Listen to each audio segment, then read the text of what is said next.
India বনাম নিউজিল্যান্ডের final match নিয়ে ভবিষ্যৎবাণী করলো আমাদের বাংলাদেশি টাইগার। বাংলাদেশি টাইগারকে দুইটা কার্ড দিছে, তো বাংলাদেশি টাইগার চুজ করে নিউজিল্যান্ডের কার্ডটাই চুজ করলো।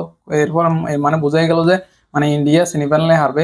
বাইরে ভাই এতদিন শোনা গেছে টিয়া ফাঁকি ভবিষ্যৎবাণী করে, কিন্তু বাংলাদেশি টাইগার ভবিষ্যৎবাণী করতে এই প্রথম শোনা গেল। এবং কি টাইগার যেহেতু বলছে এটা আসলে 100% সঠিক হবে, মানে নিউজিল্যান্ডের কাছে নাকি শেষ শেষ পর্যন্ত মানে শেষ জায়গায় গিয়ে ধরা খাবে ইন্ডিয়া, অল্প কয় রানে ধরা খাবে।